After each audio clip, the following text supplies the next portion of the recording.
Hello दोस्तों, स्वागत है आप सभी का इस वीडियो में। This video is part of a 10 minute day series जहां पर हम बैंक फाइनेंशियल मैनेजमेंट उसका चैप्टर 7 मॉड्यूल ए का ये पार्ट है insurance for buyer credit by ECGC, इस पर डिस्कशन कर रहे हैं।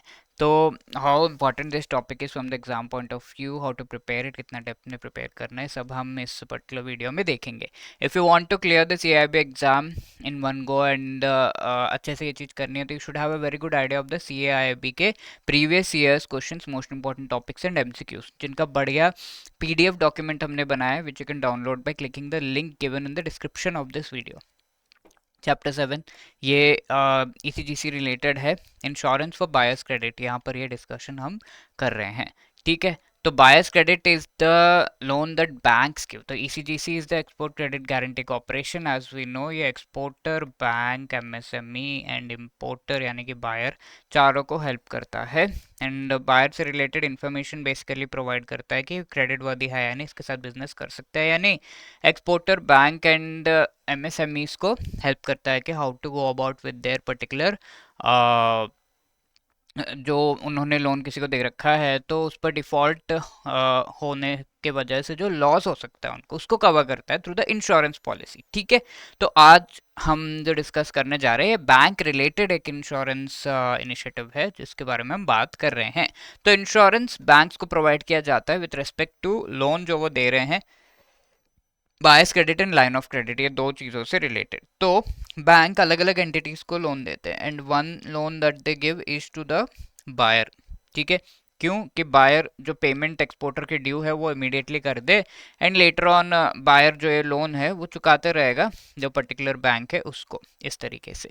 तो इसे हम एक तरीके से बायर्स क्रेडिट कह रहे हैं। ओके, तो is a credit extended by a bank in India to overseas buyer enabling the buyer to pay for the machinery equipment जो भी रिक्वायर्ड है। तो वो बायर्स क्रेडिट हो गया, बायर को जो प्रोवाइड किया जा रहा है। तो buyers credit is something that buyer अपने साइड से ले रहा है बैंक से। एक होता है सप्लायर्स क्रेडिट, जहाँ पर एक्सपोर्टर बायर को लोन प्रोवाइड करवा रहा है कि ये लोन लो और वो पेमेंट मुझे कर दो, बाद में लोन इस एंटिटी को वापस कर देना। That is supplier's credit. Buyer's credit is same, buyer को ही लोन मिल रहा है लेकिन बायर अपने साइड से अपने से लोन ले रहा है and then he will pay to the exporter, so that is a buyer credit. अब लाइन ऑफ क्रेडिट क्या होता है, अगर कोई भी एक्सपोर्टर है वो it is extended by a bank in India to an overseas bank, institution or government for the purpose of facilitating import of a variety of listed goods from India into the overseas country। ठीक है, तो ये जो bank है वो किसी overseas bank या financial institution या गवर्नमेंट को लोन देगा। अब ये लोन का पैसा किस तरीके से ये यूज़ करेंगे, ये पैसा यूज़ करेंगे टू पे टू द डिफरेंट बायर्स। ठीक है, बायर्स को ये पैसा दे देंगे कि भाई आप ये एक्सपोर्टर से गुड्स को इंपोर्ट करो, पेमेंट करो and later on you can pay me back, और ये जो एंटिटी है वो पूरा लोन का अमाउंट इस बैंक को फिर वापस करेगा। तो that's called the line of credit. तो इससे हेल्प होती है एक्सपोर्टर्स को ही अल्टीमेटली। ठीक है, number of importers in overseas country में भी importing the goods under one line of credit, एक लाइन ऑफ क्रेडिट के अंडर बहुत सारे इंपोर्टर्स, बहुत सारे बायर्स इंक्लूडेड हो सकते हैं। तो ये मैंने आपको दिखा दिया, और बायर्स क्रेडिट में सिर्फ एक बायर इंक्लूडेड होगा। तो दोनों का मीनिंग मैंने आपको बता दिया। यहाँ पर बैंक लोन दे रहा है तो that is why the bank is going to have some risk, default risk, और वो रिस्क को कवर कर रहा है ये पर्टिकुलर इंश्योरेंस पॉलिसी ईसीजीसी। इसमें to protect the lending banks ये चीज़ की जा रही है। Non payment related agreement between lending bank and ECGC ये होता है। And credit terms, length of credit period should be in conformity with what is appropriate for the export से रिलेटेड जो भी क्रेडिट टर्म्स हैं वो सब एक्सपोर्ट जो किया जा रहा है कितने टाइम पीरियड के लिए किया जा रहा है, किस तरीके से किया जा रहा है, उसके बेसिस पर वो सब डिसाइड किया जाता है। कोई बहुत खास फिक्स्ड टर्म्स यहाँ पर नहीं है, ये चीज़ यहाँ इस रिफ्लेक्ट कर रहे हैं। अब कौन सा रिस्क यहाँ पर कवर्ड है, mostly we have seen in all the insurance policies political commercial risk दोनों ही जो है कवर्ड होते हैं। अब पॉलिटिकल रिस्क कौन कौन से कवर्ड है, वॉर अगर हो रहा है किसी दो कंट्रीज के बीच में तो पेमेंट शायद ना आए दूसरे कंट्री से, दूसरा बायर है या उस वाकई ओवरसीज जो बैंक है वो इस बैंक को पे ना करे इंडिया में। हॉस्टिलिटी, सिविल वॉर, रेवोल्यूशन हो गया, लॉ एंड ऑर्डर का सिचुएशन सही नहीं है वहाँ पर, ऐसा कुछ हो रहा है, तो then that is the political condition which is going bad. ना कमर्शियल रिस्क क्या हो सकता है इस चीज में, रिस्क ऑफ प्रोट्रैक्टेड डिफॉल्ट, जहां पर जो बोरोवर है उसने एक्चुअली डिफॉल्ट कर दिया because of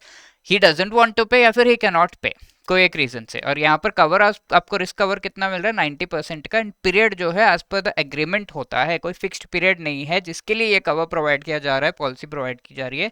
as per agreement जो भी होगा बिटवीन द पार्टीज, उसके बेसिस पे ये टाइम पीरियड डिसाइड किया जाएगा कब तक ये आपको इंश्योरेंस पॉलिसी मिल रही है। 90% यहाँ पर लॉस कवरेज आपको प्रोवाइड किया जा रहा है। इसी से रिलेटेड ये क्वेश्चन है, please pause the video, try to answer it in the comment section. ये क्वेश्चन पिछले सेशन में पूछा गया था, which among the following is the eligibility for banks to avail the factoring services of the ECGC. तो past record seller का देखा जाता है, हाँ जी। Buyer is given notice of assignment, yes. Sale में काउंटर ट्रेड नहीं होना चाहिए, यस। तीनों ही चीजें कंडीशन से, so D 1, 2 and 3 is the right answer. Yes, if you have answered D, that is great. And if you want to clear all the 4 जो compulsory components है, compulsory papers of CA IIB, and वो भी एक ही attempt में, if you are aiming to clear, then you can go for a super crash course। यहाँ पर आपको live classes के through most important topics of these 4 components पढ़ाए जा रहे हैं। each and every component के short notes, chapter wise notes आपको provide किए जा रहे हैं, chapter wise MCQs and full length mock test of that particular component are also provided। तो इसका लिंक आपको डिस्क्रिप्शन में मिल जाएगा, वहां से आप एनरोल कर सकते हैं, ज्वाइन कर सकते हैं to this particular course. And CAIB 75 code use करके आपको 75% का डिस्काउंट मिल रहा है on this particular super crash course. So hurry up. If you have any other query, you can always call us on this number or drop a mail at hello@edutab.co.in. Wishing you all the best. Thank you so much.